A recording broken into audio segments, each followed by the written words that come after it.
I've always believed that respect was the foundation of a strong marriage, and for years my husband made me feel like his equal. He encouraged my independence, celebrated my successes, and never made me feel like I had to ask for permission just to live my life. He wasn't just my husband, he was my best friend. Looking back, I don't know when things started to change. Maybe it was gradual, so subtle that I didn't even notice. A shift in his tone there. Tiny things that, on their own, didn't seem like much. But now I realized they were warnings, cracks forming beneath the surface of our marriage, ones I ignored until they finally split wide open. It happened on an ordinary evening.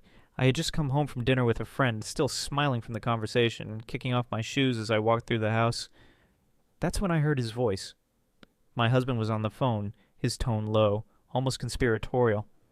I wasn't really listening until I heard my name. I paused in the hallway, my stomach tightening as I caught the tail end of the conversation. You need to control her, man. Women get too much freedom and they forget their place. I froze. Jake. His best friend. I rolled my eyes, shaking my head. Of course it was Jake. Misogynistic, bitter, fresh off a divorce he still blamed entirely on his ex-wife. He had always made offhanded comments, but my husband never took him seriously. At least I thought he didn't. I waited for my husband to shut it down and to laugh it off, to say, "That's ridiculous, Jake. My wife isn't someone I control." But he didn't. Instead, there was silence, a long, heavy pause, and then a low chuckle. "Yeah, maybe you're right." My stomach twisted. I gripped the kitchen counter, my pulse hammering in my ears. I must have misheard. I had to. The man I married, the man who always said he admired my independence, would never go along with something like this. Right? But as I stood there, the past few weeks started clicking into place. The sudden shift in his behavior. The way he started questioning my choices, as if I needed permission. The sighs, the looks, the barely concealed irritation when I acted on my own without consulting him first. At the time, I thought he was just stressed. Maybe he was going through something and didn't know how to talk about it. But now, standing there in the kitchen, hearing him agree, actually agree, with Jake's disgusting mindset, I realized the truth. This wasn't just a conversation. This was a shift, a test. And when my husband finally decided to act on Jake's advice, to put me in my place, I made sure he never tried it again. I didn't say anything that night. I couldn't. Lying next to my husband, staring at the ceiling, I felt the weight of his words pressing down on me. "You need to control your wife, man!" I had replayed Jake's voice 1,000 times in my head. The worst part wasn't that he said it. The worst part was that my husband didn't argue. He didn't even hesitate. "Yeah, maybe you're right." I wanted to believe it meant nothing, that it was just meaningless banter between friends. But deep down, I knew better. Because this wasn't the first time something had felt off. It had started subtly. A shift so small I almost missed it. At first it was casual questions. "Why didn't you tell me you were going out?" Or, "Wouldn't it be better if you asked me first?" The kind of things that could be passed off as concern. Then came the comments. "A wife should always consult her husband before making decisions. It's just weird that you don't think to check in with me." It didn't sound like control. Not at first. But then I started noticing the way he looked at me when I made plans on my own. The way his jaw tightened when I casually mentioned going out with friends. The way he would sigh when I didn't immediately ask for his input. One night at dinner with our friends, someone brought up a coworker's divorce. My husband, who had always been easygoing and rational, leaned back in his chair and smirked. Marriage will fail when a woman does not listen to a man, and I almost dropped my fork. I turned to him, waiting for him to laugh it off, waiting for him to tell everyone he was joking. But he didn't. He just stared at me, his expression unreadable. Our friends chuckled awkwardly, assuming it was just some offhand comment. I knew better. Later that night, I confronted him. What the hell was that comment at dinner? He barely glanced up from his phone. Relax, it was just a joke. Since when do you joke like that? Since when do you question everything I say? It wasn't a joke. And I knew then that this was only the beginning. A week later, I bought a new dress. Nothing fancy, just something that caught my eye while I was shopping. When I showed him, expecting a simple, "You look great" or "nice color," his expression darkened. That's a little much, don't you think? What do you mean? It's just tight. You don't usually dress like that. Are you saying I shouldn't wear it? I just don't want guys getting the wrong idea. The wrong idea? I let out a dry laugh, but there was nothing funny about it. And what idea would that be? He rolled his eyes. Never mind. Never mind. That became his go-to response whenever I pushed back. But I minded. The moment I realized I was hesitating before making plans, second-guessing my words, wondering if an outfit would be a problem, that was the moment I knew. This wasn't normal. This wasn't okay. A few nights later, I came home late from dinner with a friend, nothing unusual, nothing out of the ordinary. But the second I walked through the door, I knew something was wrong. He was waiting. Not in a casual, hey, how was dinner kind of way. Remember, he was sitting in the dimly lit living room, arms crossed, watching the clock, like I had just broken curfew. Where were you? I frowned. What? You didn't tell me you'd be out this late. I told you I was having dinner. Yeah, but you should have texted me. I was waiting for you. I let out a humorless laugh. You were waiting? Why? I'm not on a schedule. His jaw tightened. You should have let me know. Or what? His nostrils flared. Or I wouldn't have been worried sick all night. I narrowed my eyes. You were worried? Since when do I have a curfew? That's not the point. He stood up, stepping toward me. You don't think it's concerning that your wife disappears for hours without telling her husband where she is? I wasn't disappearing. I was at a restaurant eating pasta like a normal human being. And if something had happened to you? Nothing happened to me. His fists clenched at his sides. You don't get it, do you? No, I really don't. So why don't you explain it to me? His expression darkened. You're my wife. You don't just do whatever the hell you want. That's not how marriage works. I blinked. There it was. No more pretending. No more respect talks. No more subtlety. Excuse me? You heard me. I stepped back, my heart pounding. Wow. Jake really got inside your head, huh? That pissed him off. Good. This has nothing to do with Jake. Bullshit. We glared at each other, the tension so thick it felt like a wire about to snap. And then I noticed something. My purse. It wasn't where I had left it.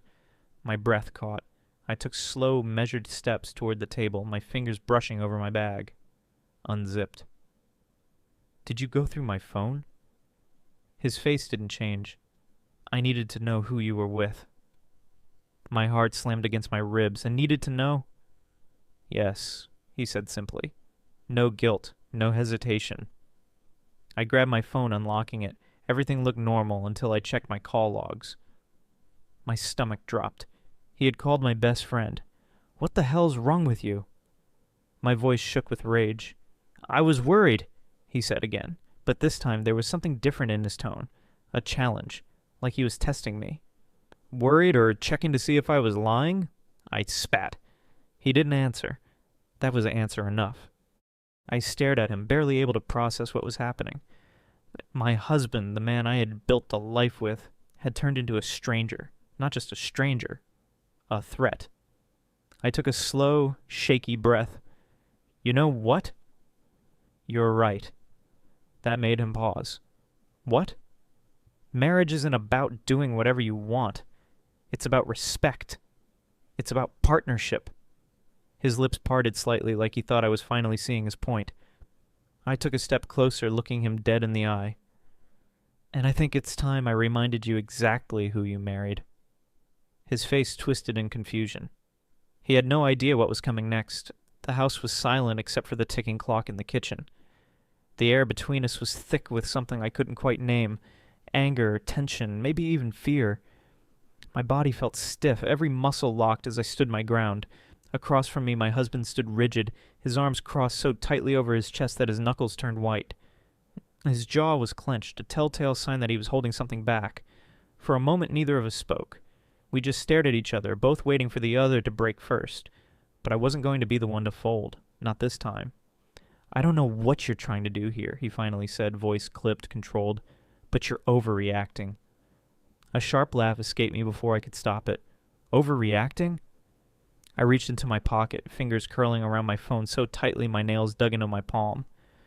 With a few swipes, I pulled up my call log, shoving the screen toward him.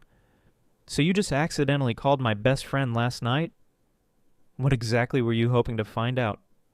He barely glanced at the screen before rolling his shoulders, exhaling sharply like he was already exhausted by the conversation. I was making sure you were safe. Safe? Or controlled? His eyes darkened, and for a second I thought I saw his fingers twitch. His voice stayed even, measured. You're twisting this into something it's not. I shook my head, stepping forward. No, I think I'm finally seeing it for what it is. His jaw tensed as he exhaled sharply. I just think a marriage works better when there are clear roles. Clear roles! I cut him off, my voice sharp. Oh, this I have to hear. He hesitated, like he knew he had already gone too far, but now there was no turning back. A wife should respect her husband. A marriage works better when both people know their place. I blinked, my pulse steady despite the fire burning in my chest. Know their place? My voice was low, controlled. I'm just saying. No! Finish that sentence!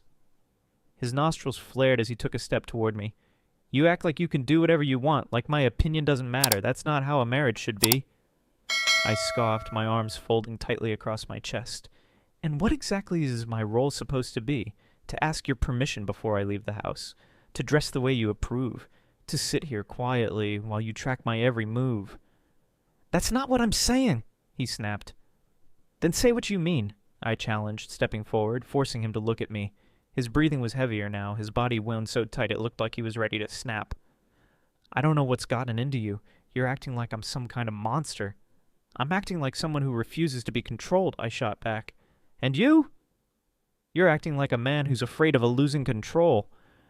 His fists clenched at his sides, his chest rising and falling heavily. Then he did something I didn't expect.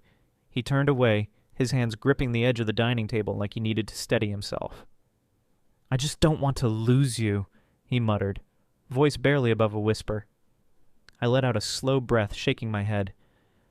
Then stop trying to own me. I turned to leave, but before I could take another step, I heard it. A thud. I froze. My body stiffened as I slowly turned back. His fist was pressed against the dining table, his whole body tense, nostrils flaring. My heart kicked into overdrive. Why did you always have to be so damn difficult? His voice was low, controlled, but there was an edge to it that hadn't been there before. I kept my expression in blank, refusing to let him see the flicker of unease that crawled up my spine. Excuse me? He exhaled sharply, shaking his head. This is exactly what Jake was talking about. Something inside me snapped. Oh, so now you're just quoting him directly? Should I call him over so he can finish this argument for you? He let out a harsh breath, pacing now, running a hand through his hair. You don't get it. You think I'm the problem, but the way you act, the way you make me feel like I don't even matter, do you know what that does to a man? I tilted my head, my voice ice cold. So this is my fault now? You're the one tracking my phone, going through my things, calling my friends behind my back, but somehow I'm the villain in this story. His jaw clenched, his hands now gripping the chair so tightly his knuckles turned white. I'm just trying to make this work. You're trying to make me smaller, I said, voice steady. Silence. Then something shifted in his expression, a flicker of doubt, of realization. I don't know how we got here, he muttered. We got here when you decided you needed to put me in my place, I said. He didn't argue. He didn't move. I watched him carefully, waiting. If he tried to justify it, if he tried to make me the bad guy again, I was gone. But instead he slumped into the chair, dragging a hand down his face. I won't call Jake anymore. I didn't say anything.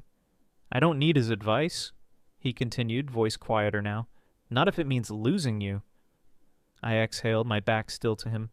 I wanted to believe him. I wanted to believe that this was it, that he finally saw what he had been doing. But part of me knew better. Slowly I turned my head just enough to glance at him over my shoulder. We'll see. His lips parted slightly like he wanted to say something, to argue, but he didn't. Instead, he just watched me walk away. and for the first time in weeks I felt like I could breathe again. I spent the next week at my sister's place feeling like I was in emotional limbo. I didn't answer my husband's messages right away, not because I wanted to punish him, but because I genuinely needed space to figure things out. Every night, lying in bed alone, I replayed our arguments, the tense dinners, the harsh words, the moments when everything shifted. The words Jake spoke kept echoing in my mind. You need to control your wife. And each time I remembered my husband's quiet agreement. Yeah, maybe you're right. My stomach twisted in knots. After days of silence, he finally texted something different. Not demands, not accusations, but a simple message. Can we please talk? I think I understand now. It was different from his usual approach. I hesitated, my thumb hovering over the phone screen, but eventually agreed. We met at a quiet cafe, neutral ground where neither of us had power over the other. When I walked in, he looked exhausted, almost defeated. Dark circles had formed under his eyes, and he fidgeted nervously with his coffee cup. Seeing him like this stirred mixed feelings, part compassion, part caution. He spoke first. I've spent the last few days replaying everything, he began softly, avoiding direct eye contact. I let Jake's voice get inside my head. I let him plant ideas that never belonged there, and I don't even know why. I stayed quiet, listening, waiting for him to continue. I never wanted to control you, not really, he continued, finally looking up at me, but I let myself get swept up in Jake's nonsense. He made it sound logical, like I wasn't being a real man, unless I had you on some invisible leash. He paused, sighing heavily. I was wrong, I see that now, and I'm sorry. I considered his words carefully, weighing sincerity against doubt. Forgiveness wouldn't come easy, but hearing him admit his mistake, hearing the vulnerability in his voice, gave me hope. Still, trust doesn't rebuild itself overnight. I appreciate your honesty, I finally said, my voice steady, but I need time. Trust isn't something you fix overnight. He nodded, clearly disappointed but accepting. I'll wait, whatever it takes. In the days that followed, word reached us that Jake's wife had left him. She, too, had finally seen through his manipulative, controlling tactics. After years of tolerating subtle demands that stripped away her independence, she packed her bags and walked out. Jake was left alone, bitter and confused, unable to understand why everyone around him kept abandoning him. Hearing about Jake's divorce brought a strange sense of validation. It wasn't just me. Other people saw it, too. Control wasn't strength. It was weakness masked as power. Jake's arrogance, his toxic advice, had cost him everything. My husband finally saw firsthand the consequences of listening to someone like Jake. The man he admired so much was now alone, abandoned, drowning in bitterness. That's when my husband truly understood. He came to me again, apologizing sincerely, not just with words, but through action. Slowly, cautiously, we began rebuilding trust. The change was subtle, genuine this time. No more quiet resentment, no more passive-aggressive sighs or late-night interrogations. It felt like we had finally come through the storm, battered but still intact. Love doesn't thrive in control. It thrives in respect. If someone tries to convince you that you need to control your partner to feel secure, run. That's not love. It's manipulation disguised as care. True partnership means empowering each other, not clipping someone's wings to keep them grounded. Have you ever encountered someone like Jake? Someone who thought controlling their partner was acceptable? Share your stories and thoughts in the comments. I'd love to hear your experiences.